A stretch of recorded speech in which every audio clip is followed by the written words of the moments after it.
श्री गणेशाय नमः, श्री सरस्वती नमः, श्री वासुदेवाय नमः। हे सच्चिदानंदा निर्विकारा परम पुरुषा तुम्हें नमस्कार हमारा।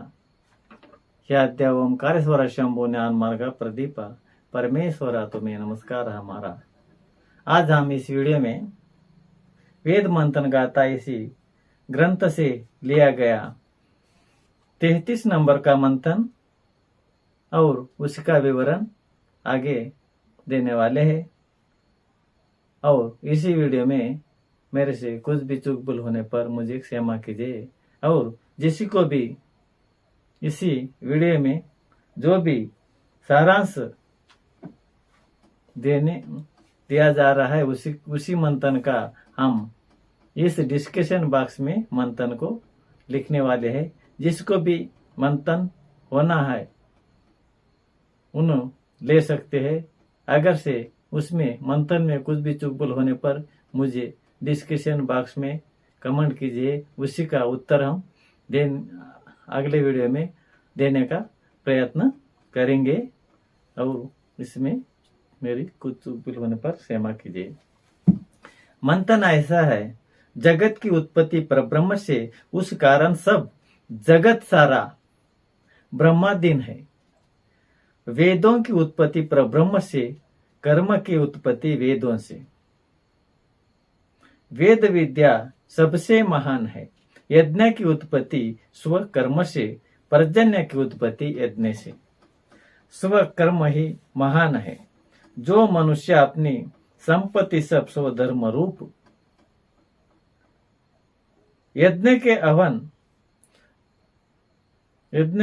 हवन द्रव्य समझकर परमेश्वर को अर्पण महान है। उसी का यज्ञ सिद्ध पावन है। उसी से ही परमेश्वर संतुष्ट होता है। कहे भगवत उचित कर्म ही महान है। अभी इसी मंथन का विवरण ऐसा है।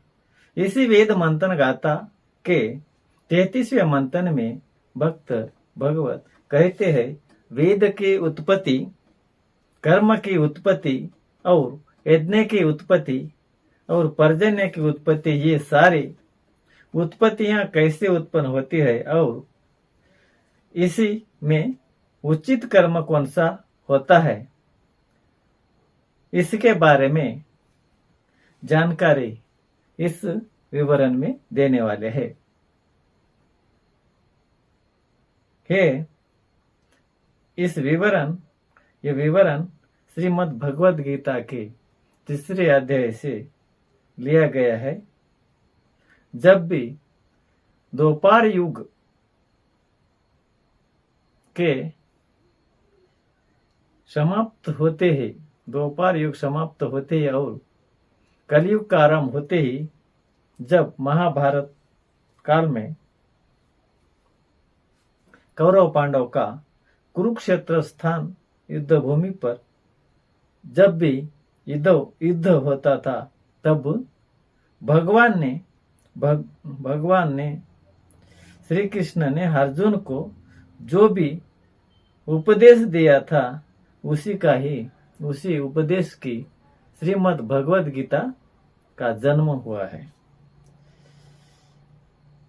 उसी का 3 अध्याय से ये सारांश लिया गया है। भगवान कहते हैं कि स्वधर्म का नाश हो गया तो, भगवान कहते हैं स्वधर्म का नाश होने पर सुख के आश्रय स्थान ही नहीं जैसे होता है। हमें क्या होता है?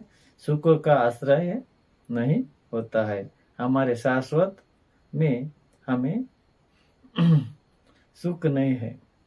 जो मनुष्य अपनी सब संपत्ति स्वधर्म रूप यज्ञ के अवन द्रव्य समझकर परमेश्वर को अर्पण जो भी करता है, उसी का यज्ञ सिद्ध होता है और उसी से परमेश्वर हमारे भगवान संतुष्ट होते हैं। अन्न से प्राणी उत्पन्न होते हैं और पर्जन्य से अन्न उत्पन्न होते हैं। पर्जन्य की उत्पत्ति यज्ञ से ही होती है। और यज्ञ की उत्पत्ति हमारे स्वकर्म से ही होती है। कर्म की उत्पत्ति वेद से होती है और हमारे वेद की उत्पत्ति परब्रह्म से होती है। इसीलिए सब जगत ही ब्रह्म के अधीन होकर है। भक्त भगवत कहते हैं, मनुष्य ने कदापि उचित कर्म को नहीं छोड़ना चाहिए। हम उचित कर्म को नहीं छोड़ना चाहिए। उदाहरण हमारे है मानव जीवन। मानव सेवा करने के लिए और हमें 184 योनि से पार होने के लिए ये मानव जन्म बहुत ही सुंदरमय सर्वश्रेष्ठ मानव जन्म कहा गया है। उदाहरण में जैसे कि हमारे